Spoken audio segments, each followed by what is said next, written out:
بسم اللہ الرحمن الرحیم۔ السلام علیکم۔ سب سے زیادہ بے حیا قوم لوط علیہ السلام کی قوم تھی۔ یہ عورتوں کو چھوڑ کر مردوں میں دلچسپی رکھتے تھے۔ خاص کر مسافروں میں سے کوئی خوبصورت لڑکا ہوتا تو یہ لوگ اسے اپنا شکار بنا لیتے۔ تلمود میں لکھا ہے کہ اہل سدوم اپنے روزمرہ کی زندگی میں سخت ظالم، دھوکہ باز اور بد معاملہ تھے۔ کوئی مسافر ان کے علاقہ میں باحیریت نہیں گزر سکتا تھا۔ کوئی غریب ان کی بستیوں سے روٹی کا ایک ٹکڑا نہ پا سکتا تھا۔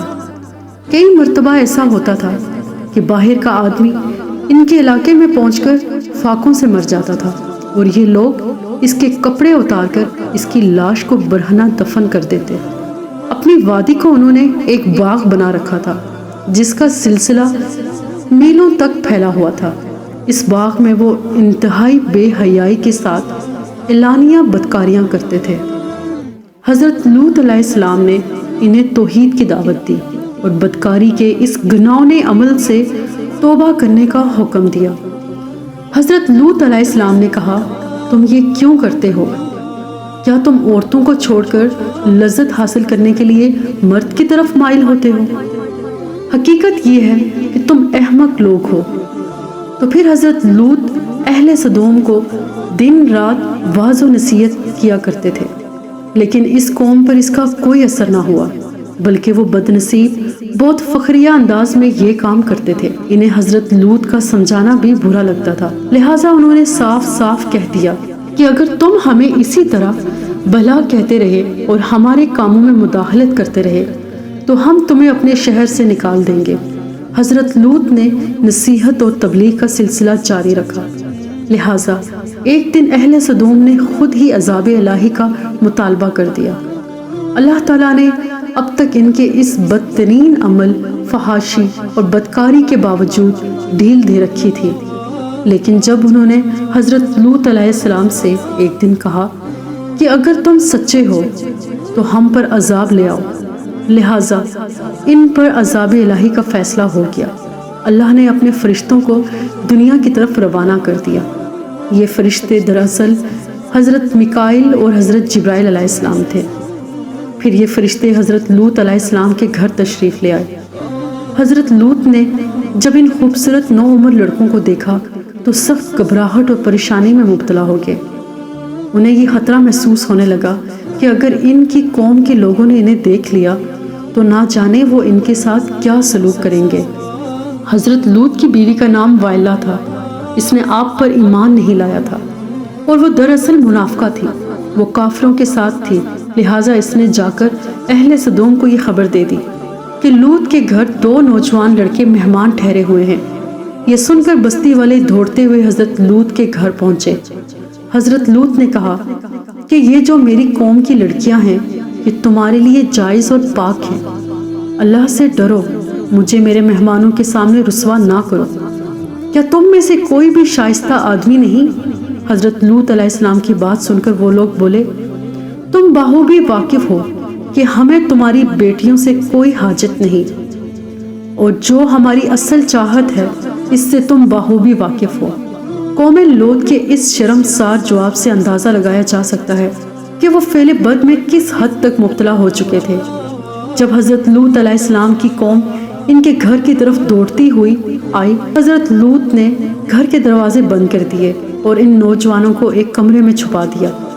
ان بدکار لوگوں نے آپ کے گھر کا گھیراؤ کیا ہوا تھا اور ان میں سے کچھ گھر کی دیوار پر بھی چڑھنے کی کوشش کر رہے تھے۔ حضرت لوط علیہ السلام اپنے مہمانوں کی عزت کے خیال سے بہت زیادہ گھبرائے ہوئے تھے۔ فرشتے یہ سب منظر دیکھ رہے تھے۔ جب انہوں نے حضرت لوط علیہ السلام کی بے بسی اور پریشانی کا یہ عالم دیکھا تو حقیقت سے پردہ اٹھاتے ہوئے یوں فرمایا، اے لوط، ہم تمہارے رب کے بھیجے ہوئے فرشتے ہیں۔ یہ لوگ ہرگز تم تک نہیں پہنچ سکیں گے۔ ابھی کچھ رات باقی ہے تو آپ اپنے گھر والوں کو لے کر چل دو، تو تم میں سے کوئی شخص پیچھے مڑ کر نہ دیکھے۔ اہل سدوم حضرت لوط علیہ السلام کے گھر کا دروازہ توڑنے پر باضد تھے کہ حضرت جبرائیل علیہ السلام نے گھر سے باہر نکل کر اپنے پر کا ایک کونا انہیں مارا، جس کے ان کی آنکھوں کے ڈھیلے باہر نکل آئے اور بصارت ظاہر ہو گئی۔ یہ خاص عذاب ان لوگوں کو پہنچا۔ جو حضرت لوط کے پاس بدنیتی سے آئے تھے۔ حضرت لوط علیہ السلام حقیقت حال جان کر مطمئن ہو گئے اور اپنے گھر والوں کے ساتھ رات کو ہی نکل کھڑے ہوئے، لیکن پھر بھی ان کی بیوی ان کے ساتھ تھی۔